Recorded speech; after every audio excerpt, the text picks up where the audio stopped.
live. Hello, reader friends. Hello, reader friends.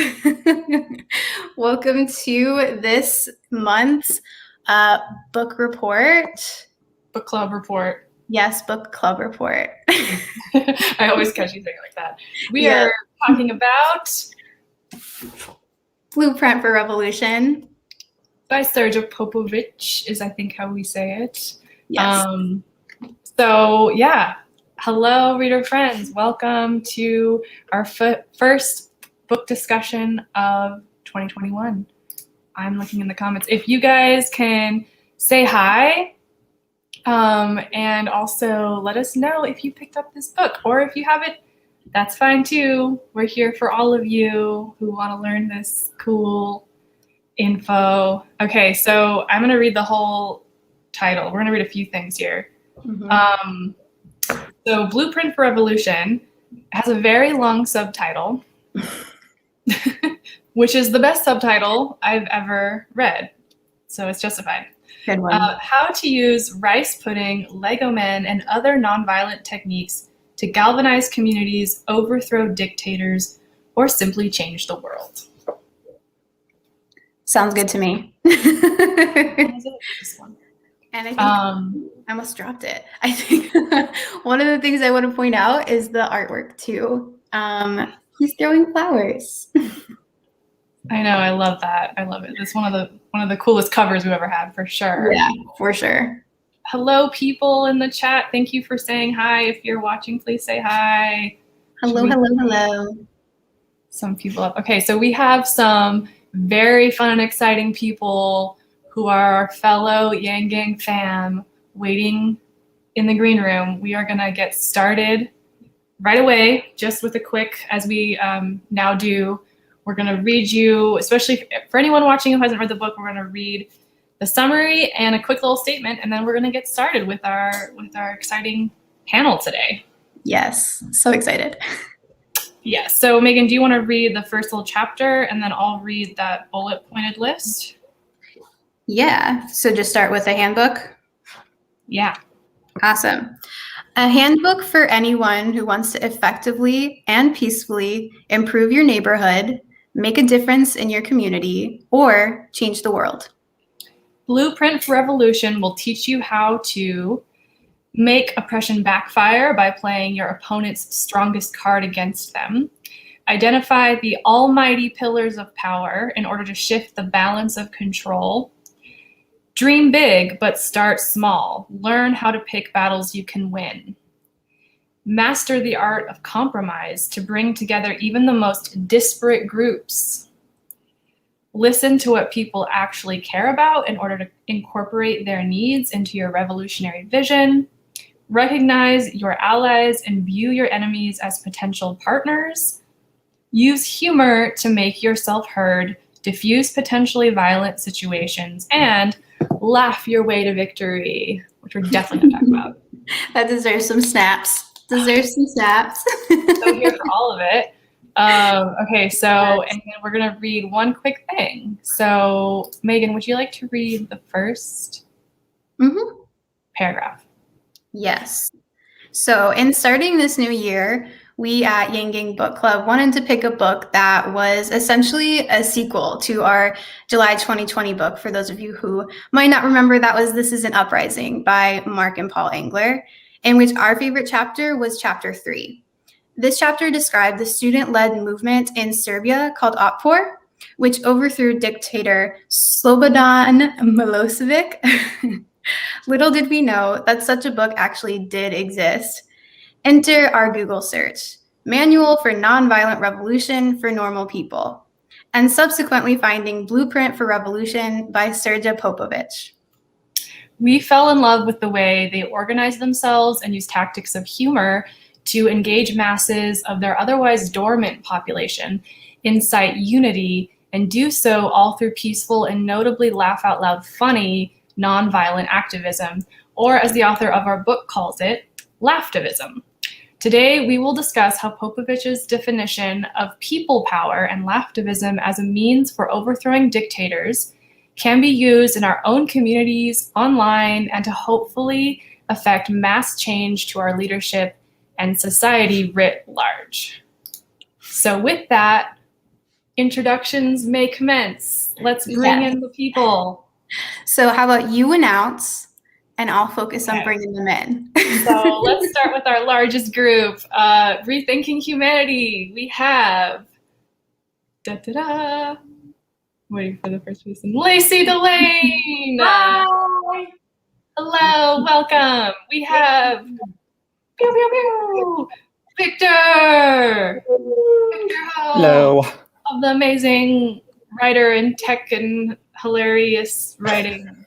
I love all your stuff. Okay, and then we have Sonia Larea, who has like the whole thing. Okay, and then we are joined by the second largest group is Fun Time Program. We have John and Vivika. Hi guys. So excited to be here. Thank you. And then lastly, we have our OG Yang Gang friend who was the first person to have us on, Boyce. Boyce, my What up, boy? in the house. I love it. Thank you guys so much for coming. This is our first panel, and it's, I think, the best book to have a panel discussion on. All of us are very like-minded people. We all want the same things, are fighting for the same things, but we all have very unique and awesome perspectives. So I think it's going to be such a great conversation. Absolutely, I agree. Very cool. Okay, so we generally start with our overall thoughts. So let's, Megan and I are just going to let you guys go.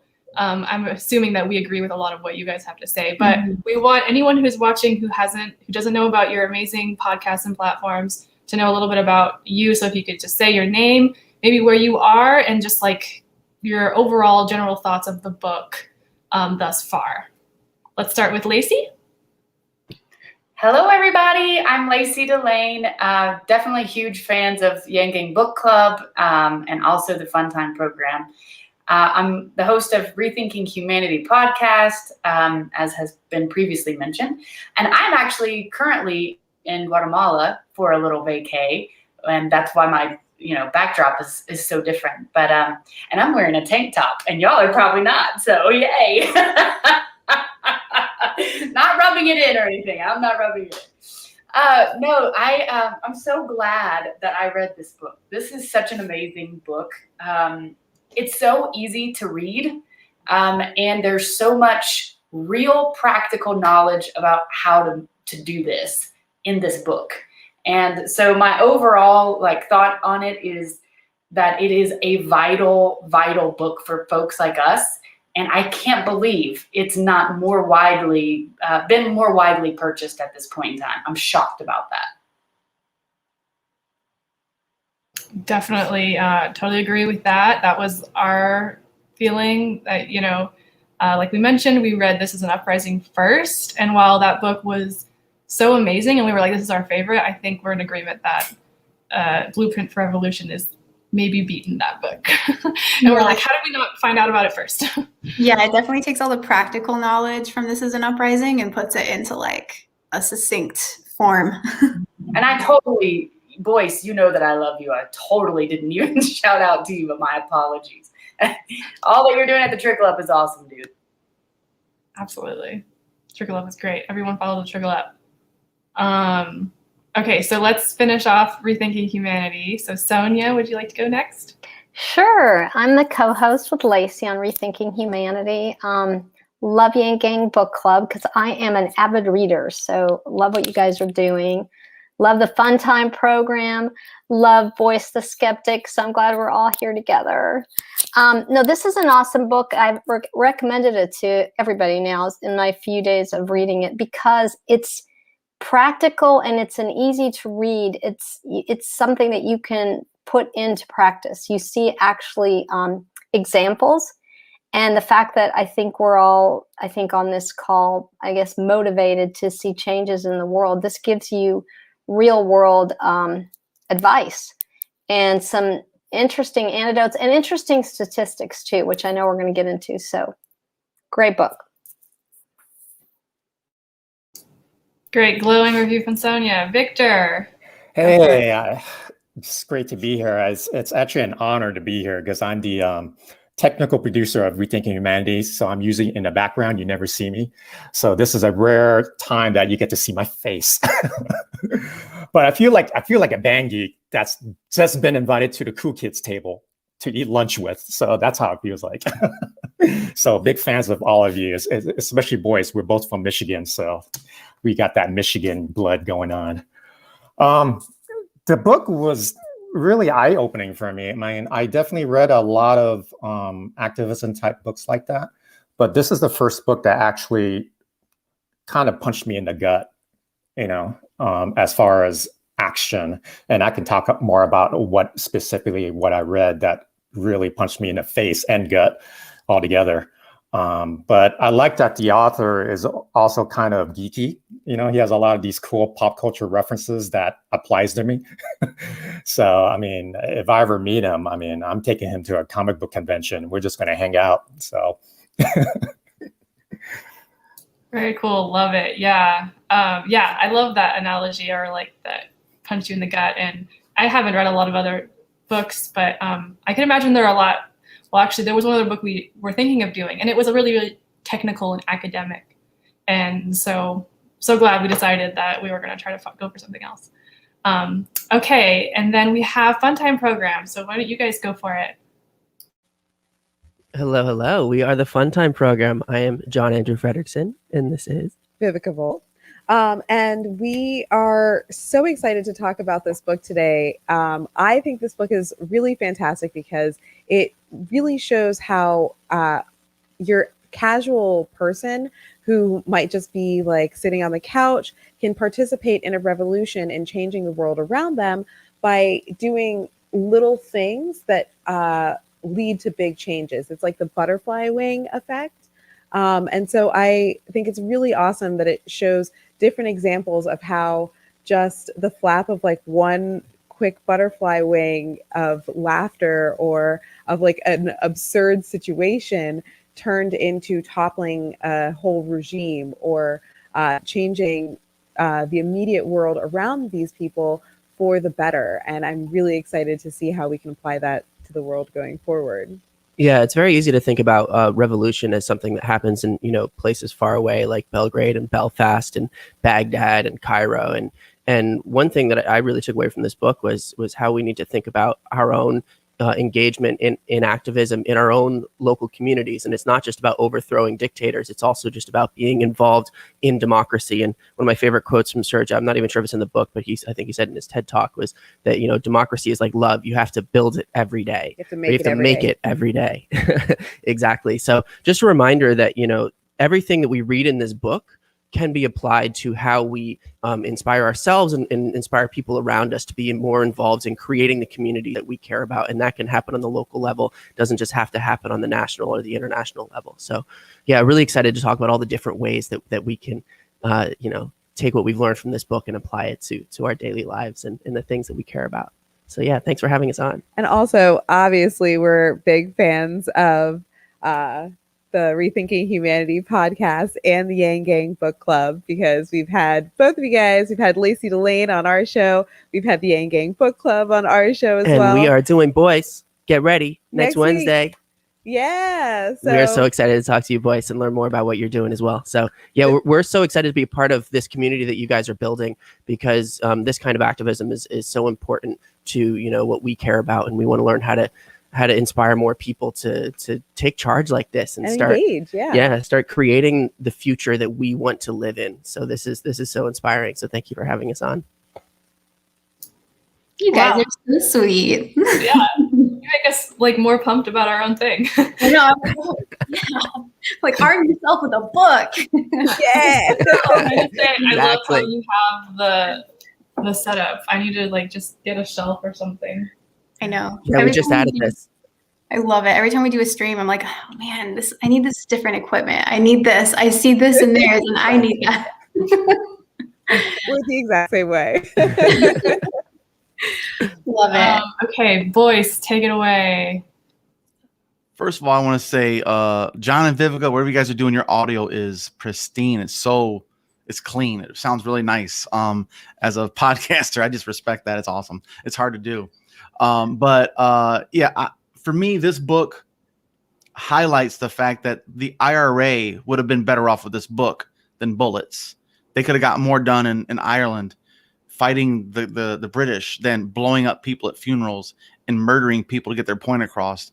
You can't make people join your movement by assaulting them or violently threatening people.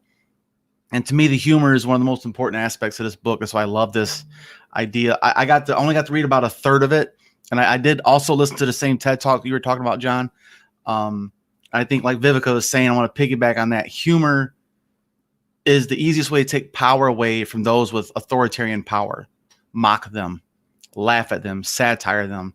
Nothing hurts their feelings more than damaging their ego with humor, period. No bullet can do that. No threat can do that. But if you mock and laugh at their power, and that's what I got from this book is just no matter what they do, we can still laugh even when it hurts. So that's kind of my takeaway. And also just the little things happen, like Vivika was saying earlier too, the butterfly effect is every little thing we do adds up to something bigger. We got to keep nickel and diming, and like the Lego format was just build one Lego person at a time. All of a sudden you got yourself a whole field it's what you want to represent is someone had to build each one, so that's kind of how I look at it. And I'm just glad to have got this book started. I'm going to definitely finish it. That's for sure. But I wish more people would have had this. Like I said, in the IRA, this would have been more productive and less people would suffer and die. Such a good point. Thanks for bringing that up. Yeah. And this is, I think, a really great comment that aligns with that. Yeah. Thanks, Trisha. 100%. However you accomplish your movement is what you become. TED Talks has sparked us up. This is true. Very helpful stuff. Yeah, because even for Megan and I, sometimes we read the book early, and so we have to review what we read. TED Talks are always nice. Okay, so we're gonna get started with a slightly more in-depth conversation. If you're here and you haven't read the book, as you might have heard, some of the people on the panel are still working their way through the book, so we always make this accessible for you guys if you haven't read it. So please stick around. So we're gonna get started with a quote from the preface, or I think it's from the first chapter. In the preface, the author, Srdja Popovic, says he wants this book to be able to be read like, quote unquote, a great rock album, which I love. And this is a quote from the first chapter, I believe. He wrote, "I understood that activism didn't have to be boring. I understood that it was possible, even under the most seemingly dire conditions, to get people to care. And I understood that when enough people cared and enough of them got together to do something about it, change was imminent." And that's on page 6 of this edition. So I want to talk about this, and I have a question for anyone who wants to just chime in. What do you guys think keeps us from being activists? Why are activists such a rare breed? And if there's any personal reflection as that prompted me to do, what are your thoughts on that? So for me, Okay. Go ahead. No, I was going to say, I think the general person, myself included, which he points out in his book, feels that you don't have the power, the money, the time. So he definitely dives into that. And I mean, it's fascinating because he uses all these examples of everyday people, as we'll get into. But I think, if I think about myself in the past, I've changed my opinion, but I used to think, well, how can I make that much of a difference? I'm one person. Or, do I need to get, many people do I need to get behind me? And it seemed like an uphill battle. I have a different perspective today, but that's what I'll start with. Yeah, definitely. I mean, that's something that's, as people, Yang people, it's definitely worth noting, right? How can we how can we be a part of all this stuff that takes a lot of time if, you know, we're all working 3 jobs? I'd love to jump in on that if I may. Yes, please. So if you want to comment, maybe the best would be to actually just raise your hand because Love that. But you can also keep your mics unmuted too. I think it's fine. Yeah, I think that this goes so hand in hand with what we talk about with the Humanity Forward movement, and what, you know, the whole being involved with Andrew Yang's campaign has taught me, at least, is that, and we had this conversation with Lacey recently on our podcast, that when you start thinking about the world after UBI, we haven't trained people to thinking about being creators of their own destiny so much. People are trained currently to kind of like be a cog in the wheel. You go to school, you get a job 9 to 5, and you kind of just like put your head down and you work. You're a worker. You know what I mean? You're not a creator. You're not somebody who goes out and creates the next big thing. And very few people have that opportunity. If we want to create the world of the future, we have to be inspiring people and enabling people to be creators. And activism is the same kind of thing. Being an activist is being an entrepreneur. You're creating something new. You're not just following along in something that's already been set for you. And at the end of the day, not everybody's going to be a leader in that capacity. So we need to create the movements that people can get involved with, you know, following along with, because a lot of people don't want to be the leader. They also want to be the worker bee, and that's okay. But in terms of inspiring more people to be activists and to take charge, it's the same conversation here that we're having with Blueprint for Revolution that, you know, I've been thinking about what's the long-term trajectory for humanity in general. And so it's so fun to see how those two worlds kind of coalesce in this conversation. Absolutely.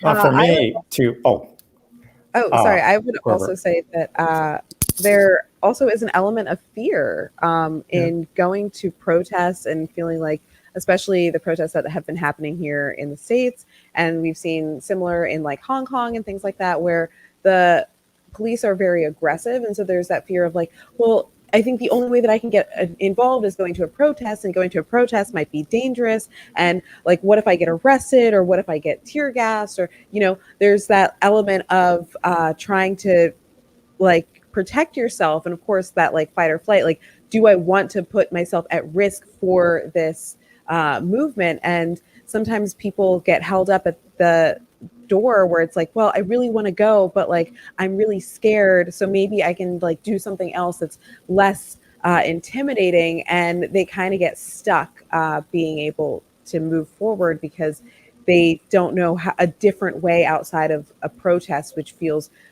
too aggressive for them. And that's why this book is so cool, because it comes up with so many examples of how you can create projects to get people engaged and involved that have different levels of risk. Maybe, you know, somebody could be involved in making the posters without having to actually be out in the streets and you know, running the risk of getting hurt. So that's why this book is so awesome.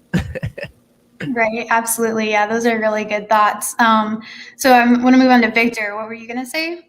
Oh, for me, to answer this question, I'd like to refer to the last chapter of the book. And the last chapter of the book is what punched me in the gut, because I'm certainly guilty about it. And ultimately, I think it begins with you. I mean, it's not anything that's outside that's influenced you or anything. You have to decide whether you want to do it or not. You know, you do it or you don't do it. And I like what he said, that it's like, you know, when you read his book, there's two ways. Are you reading the book as an adventure story?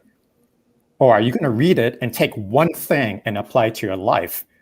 You know, it's up to you. Are you reading it for an adventure story and tomorrow you're just going to forget about it? It's a great story, you know, great case studies.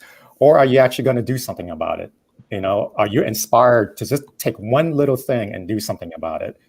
You know, and I'm certainly guilty of all the books that have inspired me. And I'm like, yeah, tomorrow when I wake up, it's going to be a new Victor. I'm going to do something. I wake up and I do shit. I do nothing.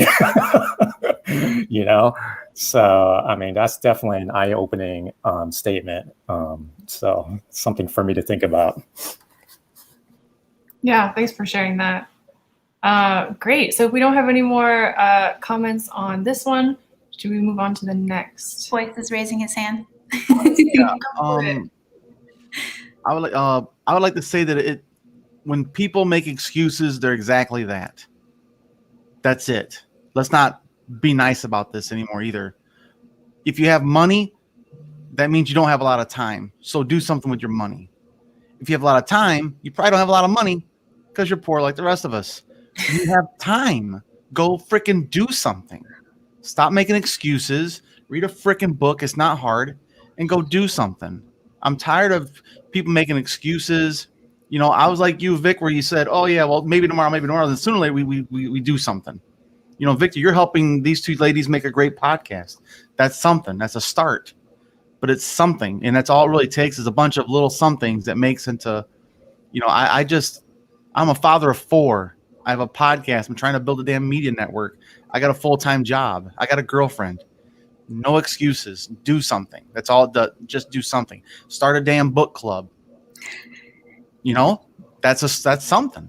And so that's what I take from this is everyone has one of those 3 pieces of that triangle. You know, it's you either have time or you have money or you got the guts to get out there and just put yourself out there despite all the excuses. So that's what I would say about that. It's just no more excuses. Time for action. Time for action.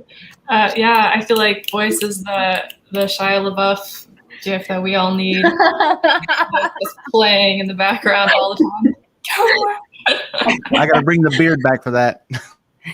Do it. That's amazing.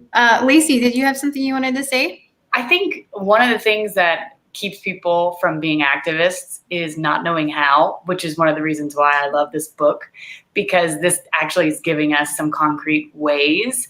And I think people are scared because they don't know how. And he talks about the fear of the unknown being the biggest thing that we all face, typically in life and with activism, you know, getting arrested and what does that all look like? But I definitely think not knowing how is something that keeps us and then not having the courage to just be like, I don't care if I'm doing it right. I'm just going to do something, you know? So I do think that this book can really help solve this problem of the things that keep us from being activists. Absolutely. You know, I would want to say one more thing about that too, is fear. Fear is the biggest hurdle we all face, is fear of being vulnerable. Saying I stand for this, no matter what you think, you don't have to agree with me. I don't care. I'm not scared of your ridicule or your critique or your opposition. That's a big thing to get over with internally, to say, I don't care what you think about me. I stand for Black Lives Matter. I stand for human-centered capitalism. I stand for Andrew Yang's policies that are progressive. I'm not a conservative anymore, period. I will not accept that point of view as a rational way of helping people. You know, like fear is another big one. It's just scared of being ridiculed, and you got to be exposed. And most people fear exposure more than anything. Absolutely. Yeah. And I think to kind of add on to that, one of the unique parts I think that we all really resonated with is the use of humor. And through that, I say this as someone who used humor in this way, is instead of, you know, trying to feel vulnerable maybe a little bit, or you're afraid that people are going to laugh at you. Okay, find a way to let them laugh with you then, instead of laughing at you. If you can find a way to make people laugh, it's like a wall comes down and they feel more comfortable.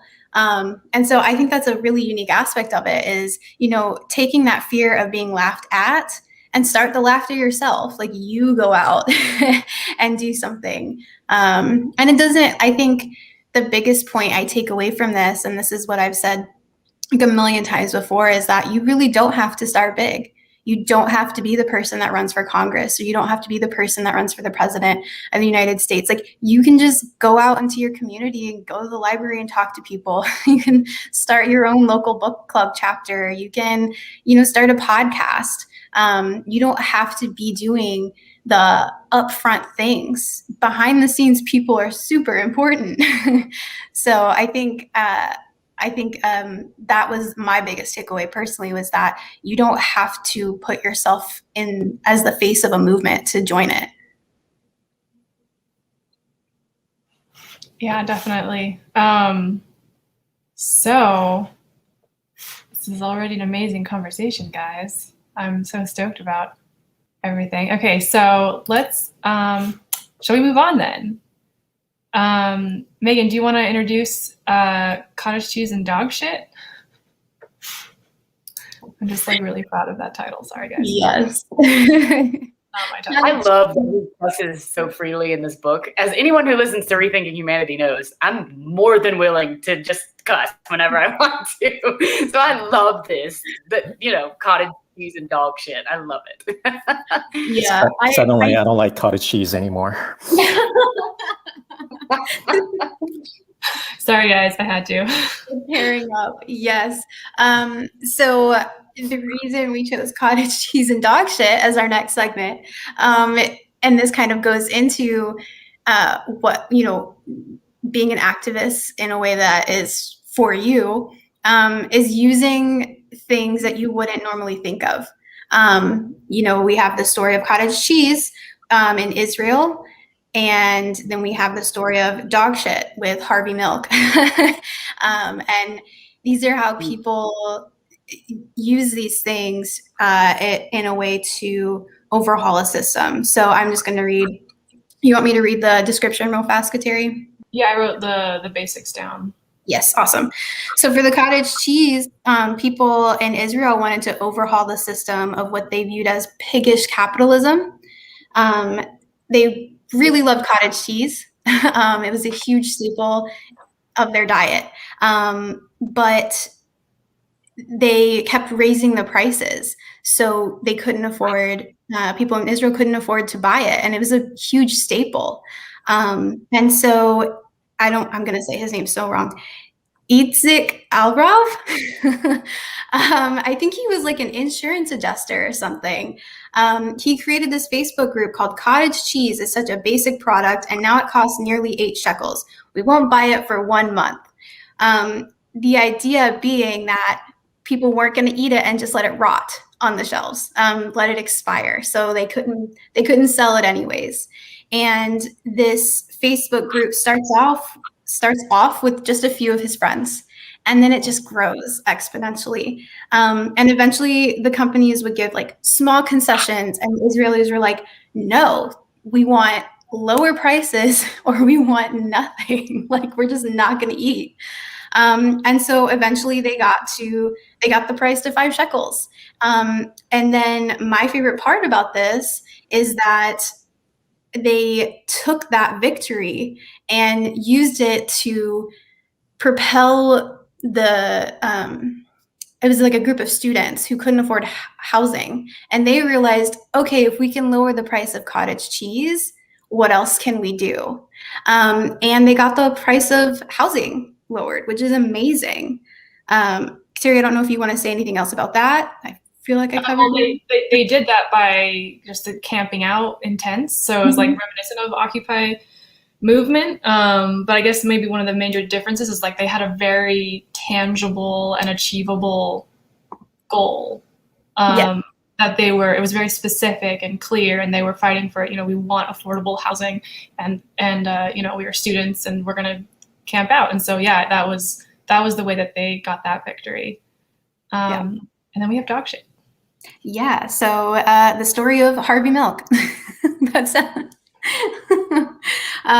so basically he was having a really hard time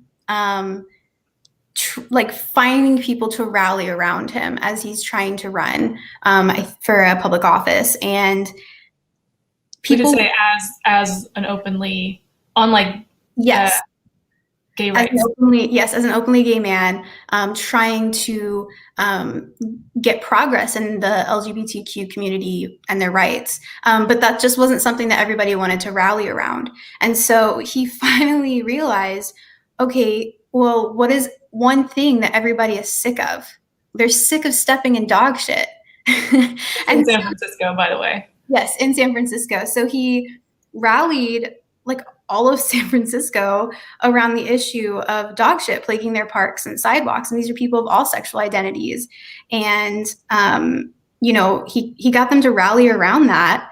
And that's how he won. And then once he was in, then he could make progress, in the ways that he wanted to. Yeah. So these are 2 examples of how, a lot of the tenets of the rest of the book, a big one being unity, a big one being start small, find achievable tasks, and other things. So anyway, want to hear your guys' thoughts on this panel. Anyone want to just share their initial reaction to this story and the things that it, just made you think about?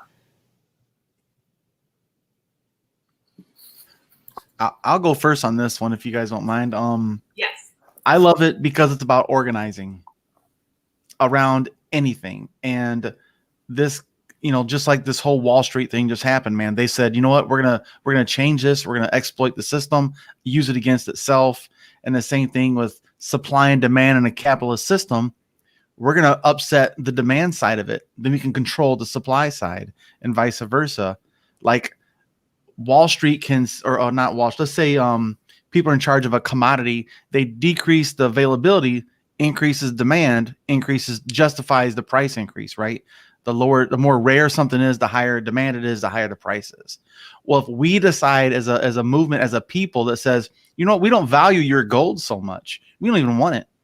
Sell your gold off, say we don't even want it, and stop buying that product, it will bring down the demand for the price will go down. And that's what I like about this type of stuff, is just being organized around something.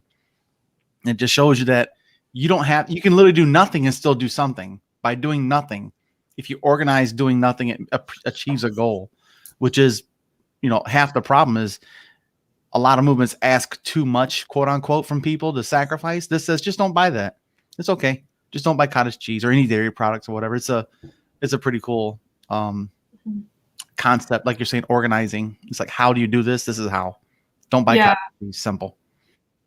I think a quote that piggybacks off of that a bit is later it says, Al-Rab realized that talking about cottage cheese was a cover for Israelis to talk about the economy, about injustice, and about national priorities. So it goes to show how it's symbolic, but it's more than symbolic.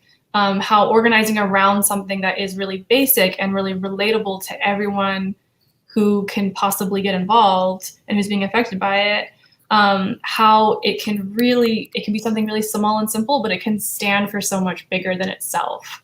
So yeah, I think that's a really, really important thing. Anyone else would like to chime in or piggyback? Sonia?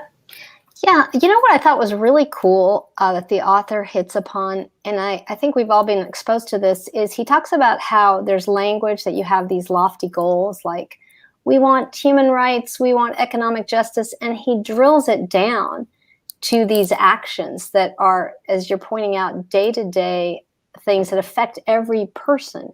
And that's where you get the power of, the masses. There's another example that I loved with Gandhi and the salt, like going to the ocean to get this salt. And it started like with 10 people and nobody really cared. Of course, now you have thousands of people going to get the salt from the ocean. And, all of a sudden, policemen, they're taking notice, like what's going on here. So he really takes like something like you're saying that's so basic that we all are affected by. I thought that's a powerful statement for us to look at in our own lives. Absolutely. Lacey, please take it away. Yeah, so this specific thing about cottage cheese really struck a chord with me. Because part of what we've been talking about on Rethinking Humanity recently are ways that we can shift as a society to a more being mode based society. What does that mean in layman's terms? That just means that we are actually living in our humanity versus kind of like being on this roller coaster and this being on autopilot. And so one of the ways that he describes that we might be able to make a shift to consuming in a different way, which is part of getting there, is consumer strikes. And that is basically exactly what they did with this cottage cheese.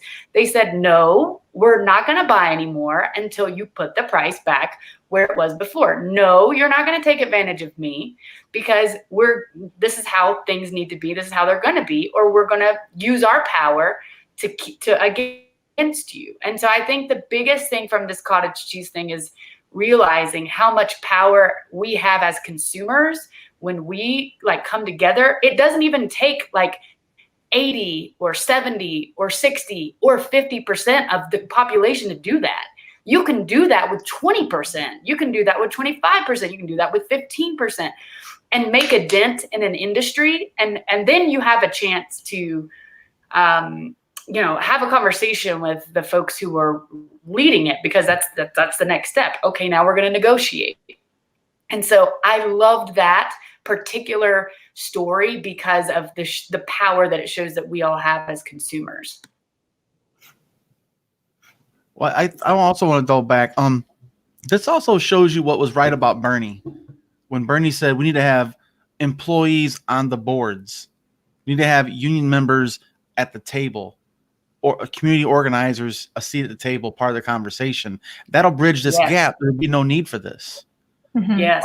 Because there's some commodities we can't go without, like insulin. I'm a healthcare worker. My diabetic patients can't say, screw your insulin. They're dead. So that's why we need people in power to protect those people with our commodities, such as insulin, just as the most common example used in politics. But we got to have good leaders to protect those that can't go on strike for certain products, because insulin is the most inflated thing, next to like painkillers are also 1,000% markups, where people can't go without that and have their quality of life literally affected negatively. And I think the more time sensitive the thing is we strike around, the more immediate the like a commodity like cottage cheese, it goes bad. You know, if it's gold, they can wait on that for a long time, but cottage cheese, they got to get it off. It's got to sell within 30 days or whatever. And you can really tighten the screws. You know, that's how you really get it done, is make it time sensitive too, because they can outweigh us too. We got to be careful where we want to go, restricting our own commodities or whatever, but they can outweigh us too. So we got to be careful how to organize on that. Yeah, such a great point. Like, thanks for bringing that up. Yeah, and to the point of, I think, having people, laymen, you know, people who are the workers on the boards. Like, imagine if we were able to successfully reorient our society where that was the norm.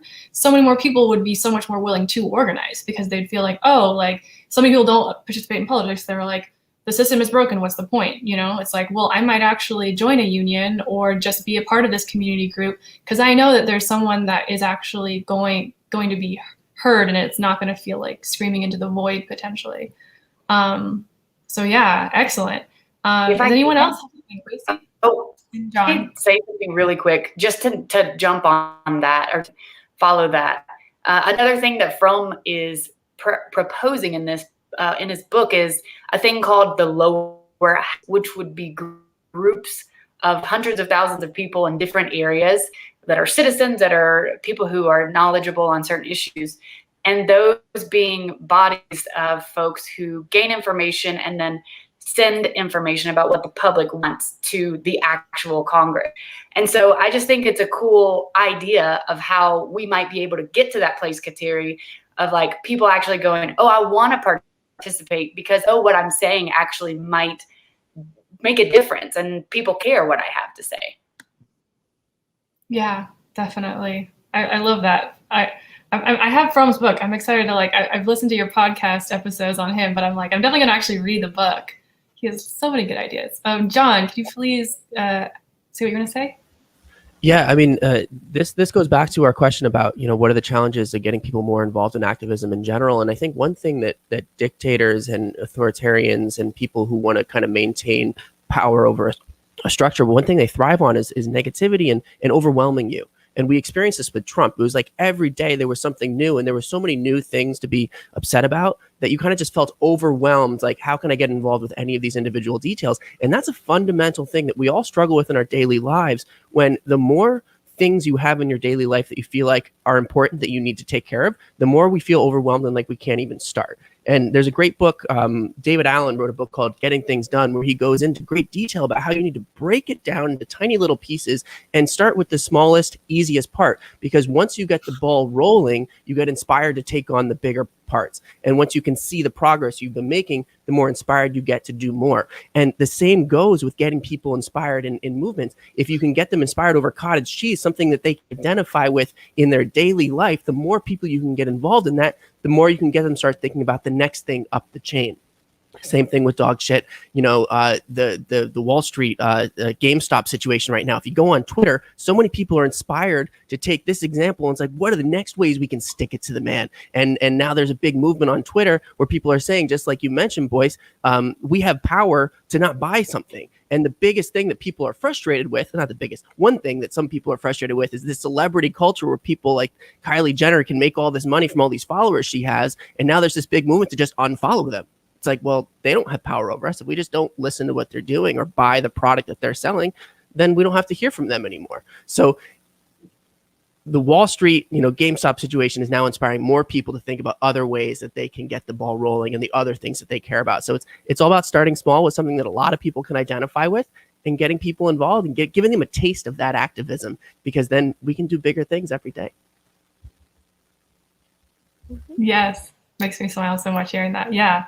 I would also say the younger you get someone to be an activist, the more they're going to be an activist, just like voting. Voting is a form of activism. The younger you get someone to vote, the more likely they are to vote the rest of their life. I took my daughter at 16 to Yangapalooza, and she loved it, met all the people. She felt that thing that I felt, so she starts paying attention more to my content and Andrew Yang stuff, and she's talking about it at school now, which, again, the younger we get the kids started, and we got to lead by example, I think is another way of, as a parent, that's another detail, I think, is the younger the better. That's so true what Boyce said. My daughter is 9, and when Yang was running for president, I was not only Yang, but all the other candidates. I was teaching my daughter early about what they stand for, what they're talking about. And now at 9, actually she was 8 back then. At 8 years old, she was talking to her classmates about Andrew Yang. And so it's crazy how little kids can retain and learn quicker that way, instead of saying, oh, you're too young to learn about politics, so I'll just wait until you're 16, So. Could you guys imagine like being a teacher, like using this in a classroom, or at least like some certain chapters in a classroom? Like there's so many fun ways to teach these concepts to kids, I feel. I was just thinking about it in terms of like teaching a language, right? We always say you should teach a kid a language when they're young, because when you're adult, it's just a lot harder to learn these things. And so I was kind of like, oh, you could make a language for revolution, like curriculum, like teach it when they're young and have them grow up with it's like you're starting them off with all of the same tools, and kids understand a lot more than we give them credit for too. So let me ask you, who remembers this part in the book? Because I want to quote it, where this young girl, I think she was like 14, got the flame retardant out of Gatorade. He talks about. Do you remember how old she was? She was able, and I was like, flame retardant in Gatorade. So she was able to get that removed. That's pretty cool. I remember that part, but I know she was like at least a teenager. Right. I was thinking a teenager. So she was an activist. Yeah. Yeah. And I don't think it was like maybe, no, it was in America, because I think it was paired with another example from somewhere else. So this was someone in America. Yeah. A youth. So yeah. Right. There's so many things we can focus on. Can I just say, what the hell? Why is there flame retardant? Why the hell was there flame retardant in Gatorade? Hello. Thank you. It's so common sense. They're making it so easy for us guys. There's so many things that we could like totally just change. Okay, so actually on this note of our young, I think that's a good transition for the next topic we want to talk about, which is there's a whole chapter on the idea of vision of tomorrow. Excellent timing, Megan. So I think as most of us are Yang Gang people, which when I say that, a lot of what I'm really saying is, is the policy that we attached to, which was, universal basic income, human-centered capitalism. I'll just speak from my personal perspective. It's like, I was excited that Andrew Yang was like a normal person, really. And, he was funny and he seemed like a genuine, nice guy. And that was exciting. But what really excited me was the vision of tomorrow that he presented, which was this like much more equal society, but that also seemed possible. And in a future where like I could really like do the whole like the thing that our country's supposed to be founded on, which is like, actual freedom, So anyway, so that's what kind of struck me when I read this part. So does anyone, would you say that you had the similar reaction, or does anyone have anything else they wanted to add to that?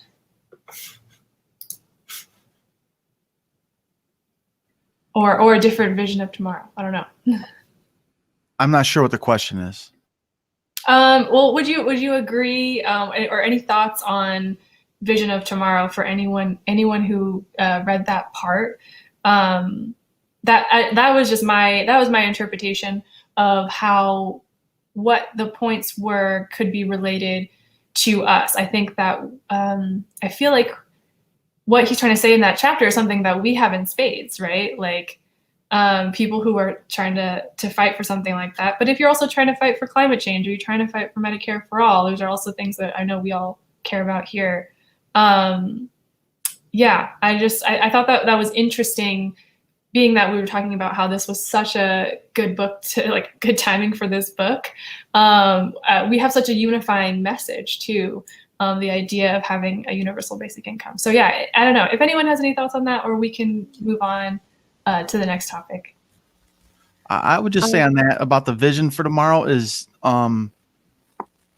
making sure that for me, my kids, I want them to be fully weaponized with logic and reason, and understand what we're being critical of and why we become active in this.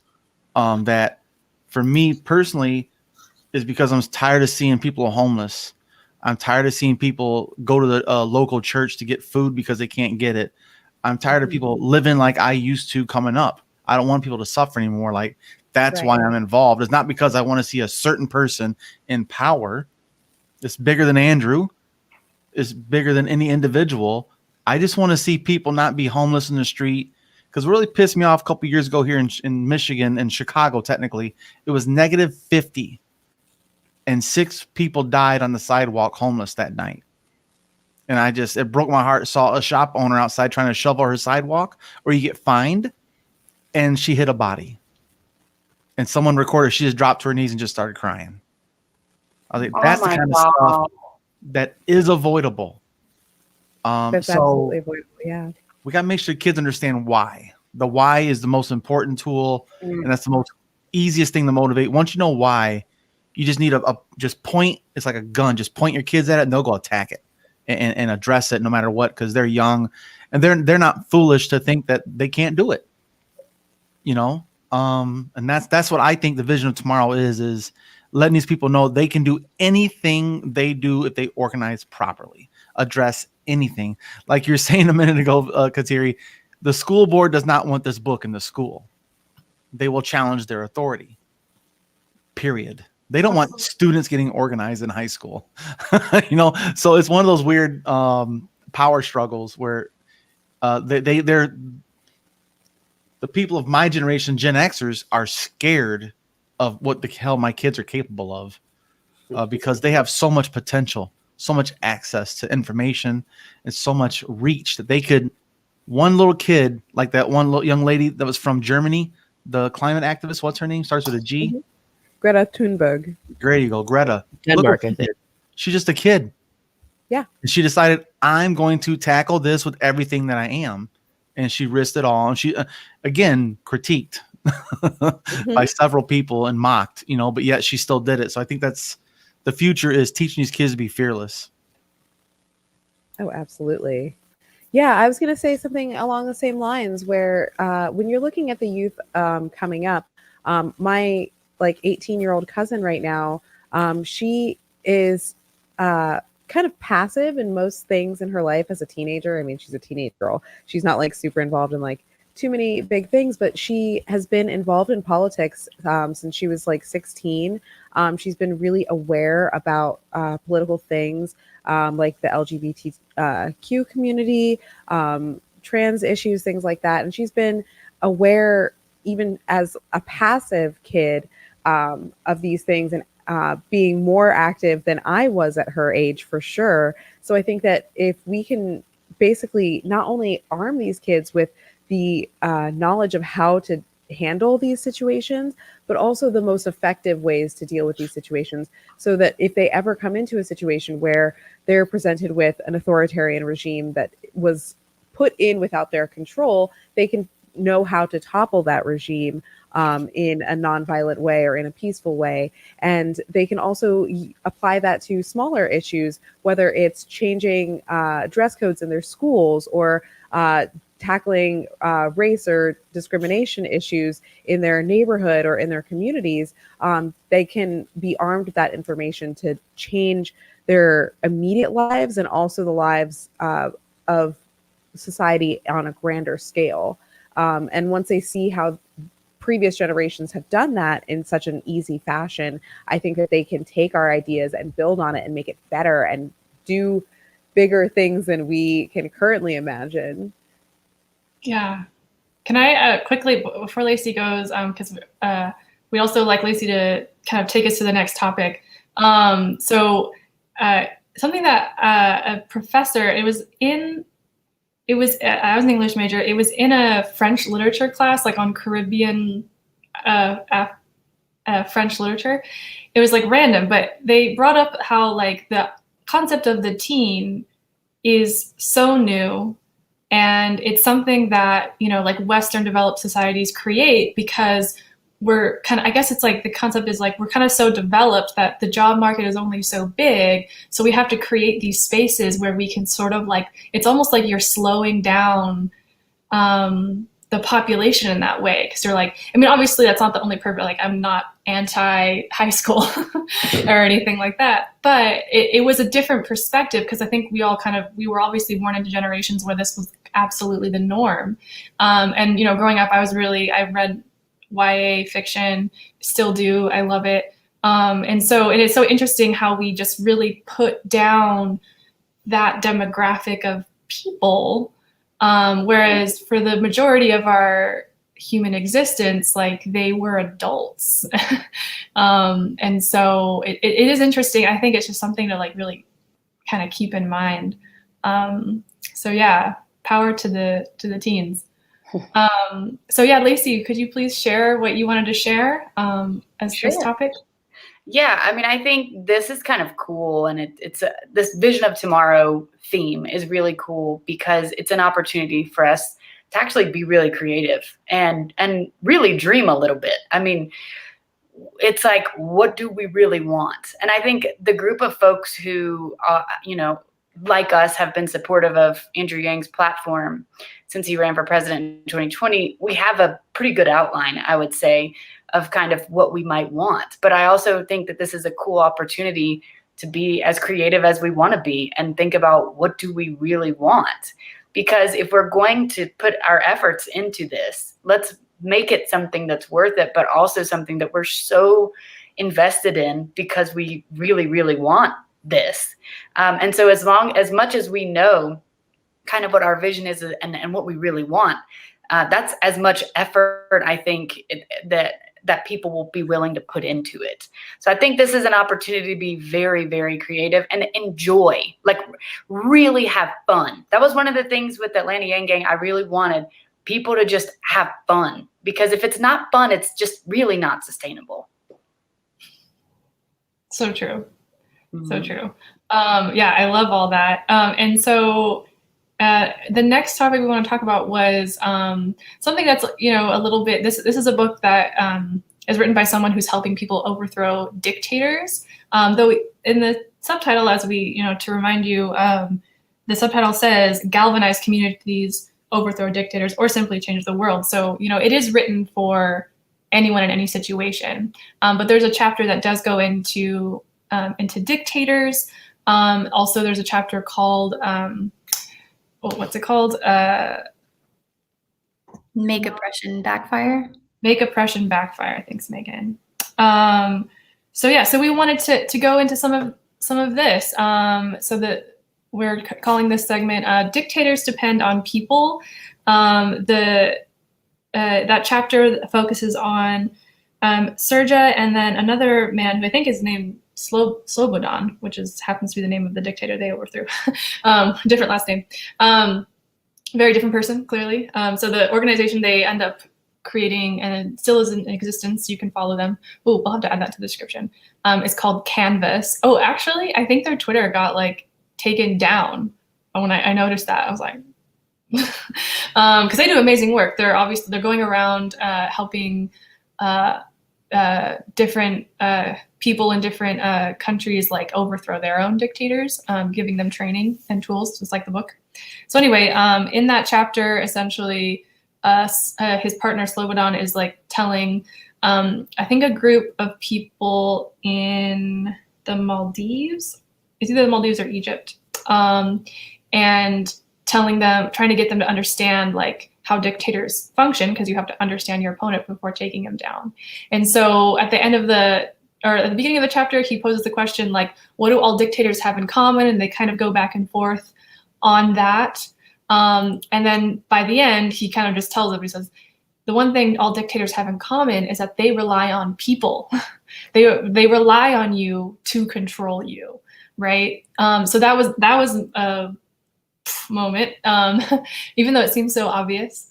And Lacey was a really big fan of chapter 5. So Lacey, what were some of your reactions to these thoughts?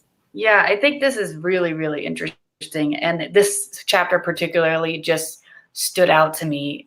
Make oppression backfire. I mean, I think that we've seen this in the United States in the last 4 years, actually, with Donald Trump. And, he says in here, sooner or later, oppression always backfires. And it's true, because if you look at what happened in the 2020 election, presidential election, and then in Georgia turning blue, I don't know that would have happened if we weren't in a position like we were with the president that we had before.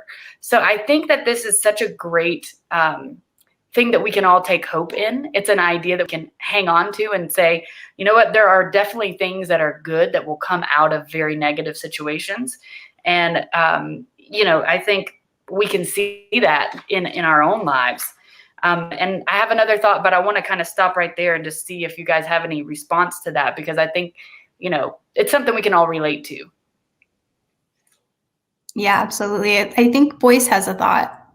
Well, I'd say the biggest thing about the whole Canvas thing is their whole primary focus is nonviolence.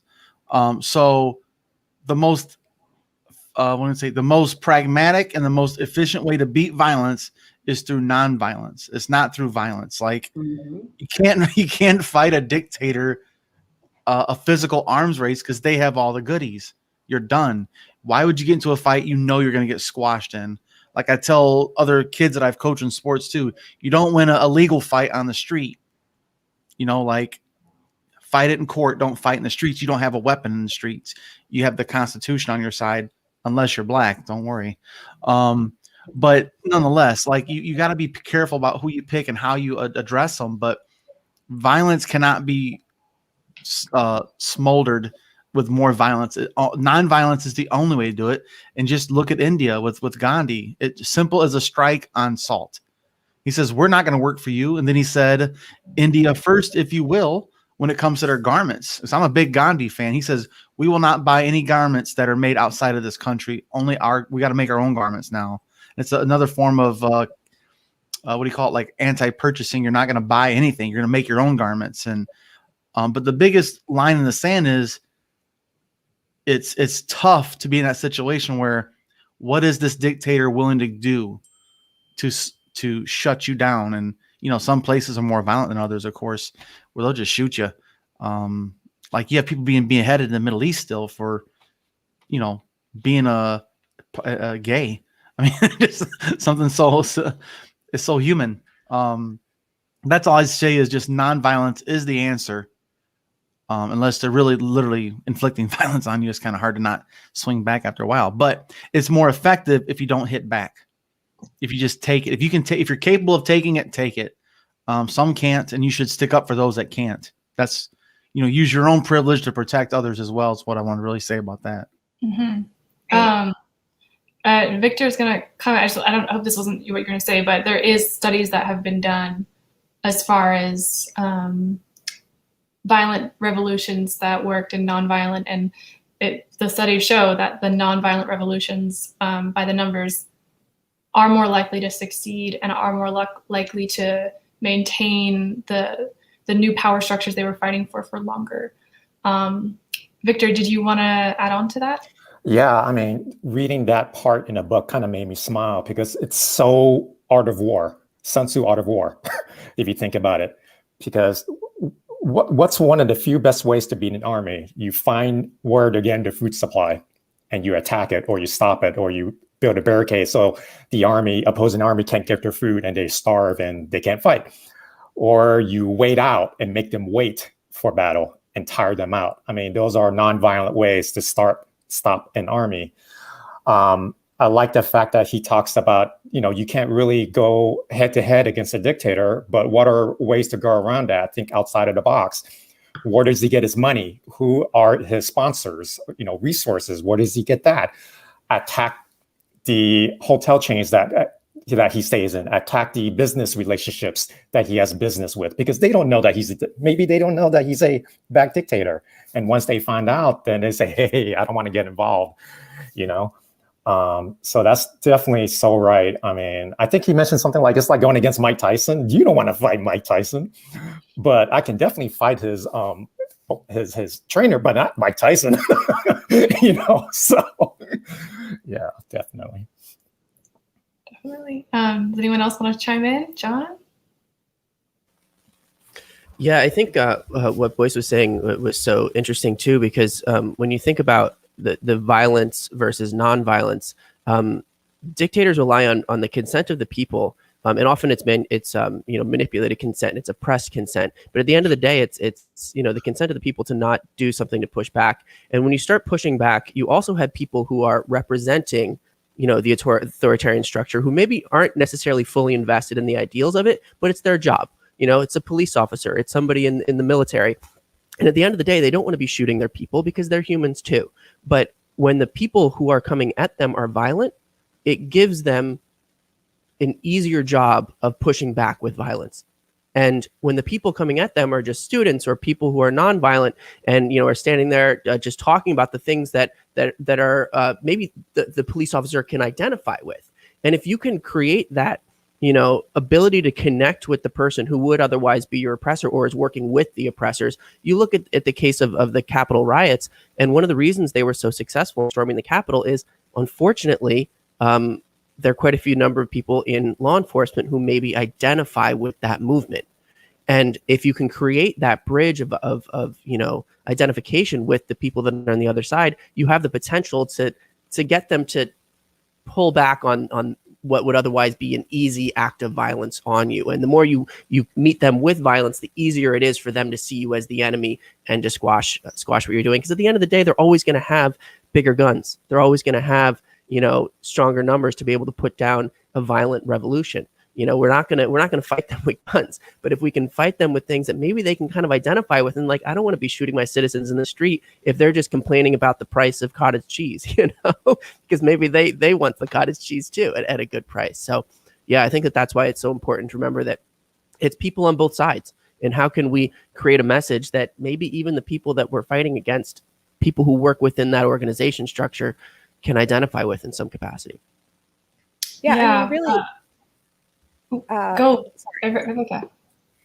It's really just about unifying all the people in the same class and in the same structure. So if you have like the ruling class oppressing the working class and the working class isn't unified, obviously the working class is going to bicker amongst themselves and fight for scraps. But if you can unify the working class against the ruling class, you can end the ruling class. And it's really just a matter of figuring out a way to address everyone in the working class to say, hey, we all have a common goal and we all have a common enemy. And if we work together to fight this common enemy, we can make everything sustainable and wonderful for everyone, so that we don't have to fight against each other.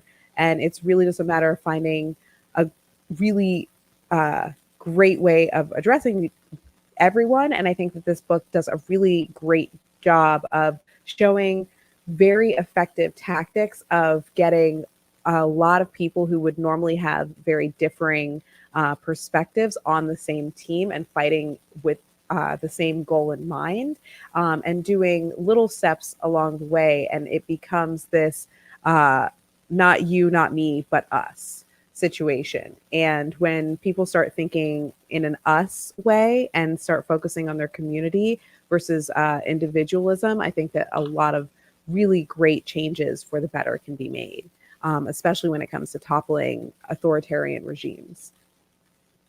Yeah, I think in the book they even mention you need to draw your line, something called line of division, when you're having your strategy, and you just need to, like, if you have to draw the line in a place where everyone who's not your enemy can get on your side. If you're drawing the line where, like, some people are going to be in the middle, you haven't gone far enough.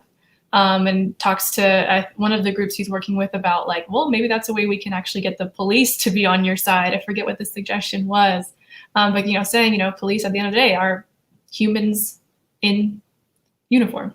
So Lacey, please, we want to hear from you what you had to say. Yeah, the last thing in this chapter that I wanted to point out that I think is really powerful, and that really can empower us to all really do this, is he says, but no, can anybody really make you do something? Nope. Only you can decide whether or not, in this context, he's talking about digging ditches. So only you can decide whether or not to dig that ditch. You are totally free to say no. And I think when we come to this place where we realize we give our power away by saying yes, we actually are in control. It's like, I've heard it said this way before, like, if you're dating a narcissist or something like that, it's like, yeah, not cool, and that, poor you, but maybe look at, why are you dating a narcissist? Because you don't have to, right? So I think it's along those same kind of lines of, like, us realizing we really do have the power. We don't have to obey. And then you can start to see some big changes. I feel like Boyce likes that comment. Still knew that, of course I do. I just like see your face. So I'm like, okay, absolutely. I know that's such a good point. And it's like one of those, I think it's like a little bit one of those matrix points to me, because it's like, it's not an easy thing to do, right? It's at least good to acknowledge that. But yeah, at the end of the day, it's a choice. And yeah, I'm really glad you brought that up. So we want to move on to what is, I think, going to be one of our most favorite topics. We want to make sure we have plenty of time for this one. Laughtivism, guys. Laughtivism. If you are watching and you're like, I don't know what laughtivism, well, I don't think any of us knew what it was before we read this book. Am I speaking truthfully for all of us? Nod of heads. Yeah. Okay. So I want to hear what some of your favorite stories were, because literally I was telling my dad on the phone one of the stories, and he just laughed out loud. Like, he like literally cracked up, because like I knew it was the story that would get him the most, because it was the most like Three Stooges-esque type story. Victor, I want to hear from you. What are your thoughts and maybe some of your favorite stories? Yeah, that chapter, man. I mean, I said in the beginning, this book punched me in the gut and in the face. The last chapter punched me in the gut. This chapter punched me in the face. And the reason is because, I'm a filmmaker. I have a production company, and our genre, the type of movies that we usually make, is comedy. And stupid me, how come I never once thought that I can use comedy in activism? I shared before we started this podcast or this stream that I thought, okay, old school activism is carrying signs, marching, nonviolent way, and let's go home and have a beer. That's it, right? But I never thought that you could actually possibly make a spectacle out of it and make people laugh. I like the fact that the author makes references to Monty Python. You look at Monty Python and Saturday Night Live and even Dave Chappelle. I mean, these people are geniuses in taking current events and just making you not only think, but laugh. I mean, there's a quote that I love from a book. I wrote it down, which is, humor doesn't just make you chuckle, it makes you think. I mean, that is so true. I mean, the best type of comedies, I used to listen to old records of George Carlin and Richard Pryor. And yeah, they're funny, but a lot of what they say just makes you think about how life was for them and how they grew up, you know? So I thought that was very fascinating, that one chapter. The best example I can give you is what happened recently, and maybe Sonia can describe more about it, because unfortunately, I never had the privilege to actually see this happen in person. But when there was the Georgia Senate runoff, Humanity for Georgia had a Mitch McConnell graveyard. And I don't know if you guys saw it on Twitter, the pictures on Twitter, but it's basically a cardboard cutout of Mitch McConnell with some rest in peace tombstones on some park or whatever, and you'll drive her by with like, what the heck is that, Mitch McConnell? but it was indirect against the Georgia runoff, because we were going for Ossoff and Warnock. Maybe Sonia can describe more about it, how that came to be, because I didn't know how it came to be. I just thought that was genius and hilarious as well. I love seeing Vivika's reaction to that. I'm just like, yes. I'm so anti Mitch McConnell. That just makes me so happy. Like the day that man dies, I am throwing the biggest party. I'm baking a cake. I'm making drinks for everyone. I'm handing out cookies on the street. When I tell you I will throw a block party the day that man dies, I will be celebrating for a week. Not a fan. Too funny. Not a fan. I love it. Okay, so what that just got me. So I laughed of it. I was gonna say that we're laughing already. When he does die, when they dig his hole, it's not a funeral. What do you call that? A hole they put the casket in? You know, the grave. It's more like it's a Mitch ditch, man. Just it's a Mitch, yeah. That's amazing. A Mitch ditch. Yes. I feel like I'll be able to like turtles again. Oh my God. Well, Sonia, how did that whole thing come about? Quick, can you help us? We were on a call one night with our group, you know, it's Humanity Forward, and somebody said, "Why don't we do a blow up of Mitch?" And I was like, "Hey!" And I Googled.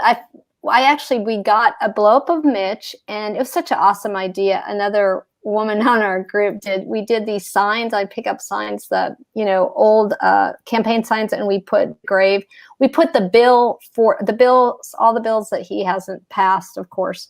So we made a graveyard, and we did it on the Beltline, and everybody would stop and they would start, taking pictures, laughing.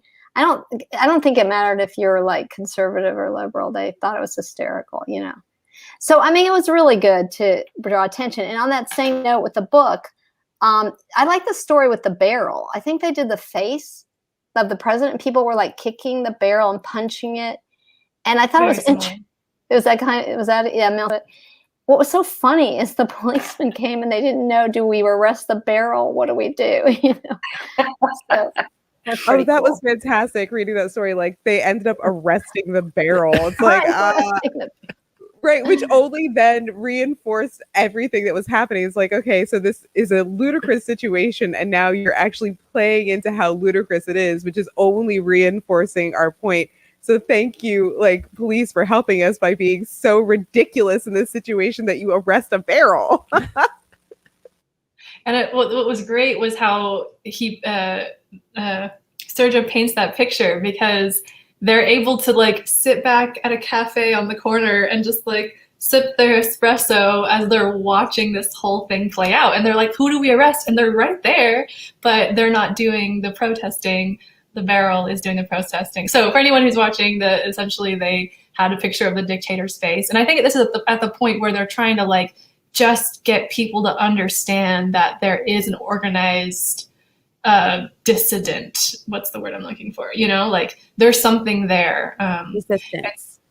Yes, resistance, right? So there's something there. And so that's something they did. They put that in like a very public place where it was a barrel, and then they like raised money too. I don't know if they were collect the money.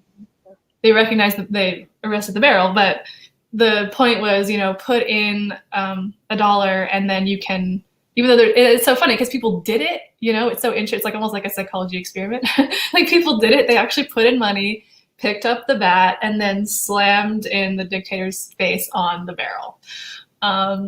So good. Well, I would say this, that like one of my greatest honors on the trail was going to a Trump rally in Grand Rapids, Michigan. I went to protest and I got to meet the baby Trump inflatable thing. Those people showed up. And that's a very expensive thing. Yeah, that Thousands thing's of dollars. huge. Yes, it is ginormous. And this is the That's best like part. the inflatable rat that they put outside of buildings here in New York. Mm-hmm. Yeah, man. But here's the thing is beautiful about humor. It really pisses off the people it's making fun of. And what's it make them do? Violence. So this freaking idiot stabbed the inflatable thinking party's over. Dumbass, they make patches, you know? But Of that course. person got arrested. Mm-hmm. It's perfect.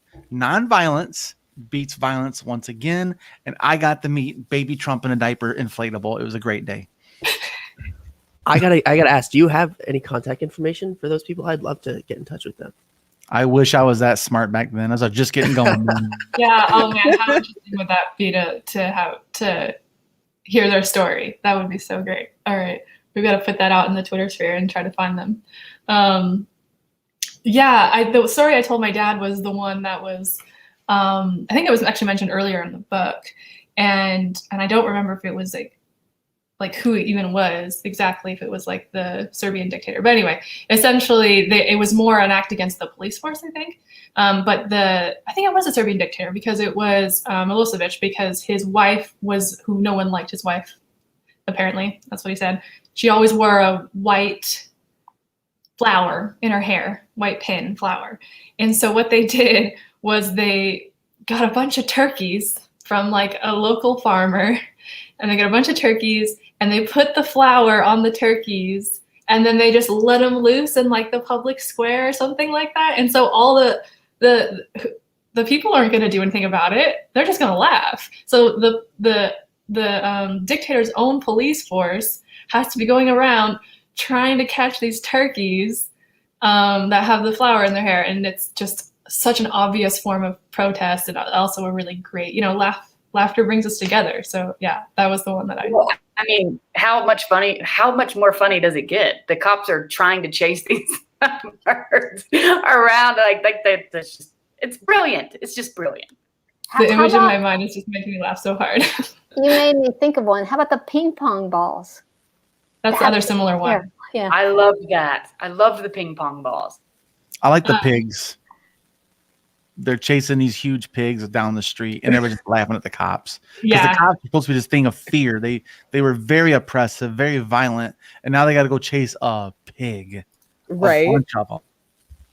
Wait, shout out to Trisha in the comments. In the news, Putin just enraged over snowmen holding anti-Putin signs. Great example. I love it. It's just beautiful. It's just beautiful. I think it's hilarious. We gotta tweet that article. We should all tweet that article after. Yeah, that's so funny. That actually reminds me of like one of my favorite stories from the book, which was the toy protest. When a group of people could not get a permit to just go like do a protest. They just could not get a permit, and so they're like, okay, we can't. Yeah, they're like, if we can't do that, we'll just send our toys. And so it was like hundreds or thousands of toys with little signs just like in the town, in the middle of the town. And I don't know, just something about that just seems so funny to me. I guess just like the, the snowman. It's like, what are you going to do? Like throw away the toys? Okay. Like, obviously I didn't care about them anyways. You're going to arrest them? Okay. Again, that makes you look stupid, not me. But just something about like that imagery that then you can like pass around and then everyone's laughing. I think that's amazing. Talk about imagery. I don't know if this was in chapter 5, but what about that story that he told about, I think, man, I hope I'm not getting it wrong. I think it was like a radio or something, and they hid it in like trash and dog shit and all that. Yes. So the police would have to dig it out. That was in Syria, I think.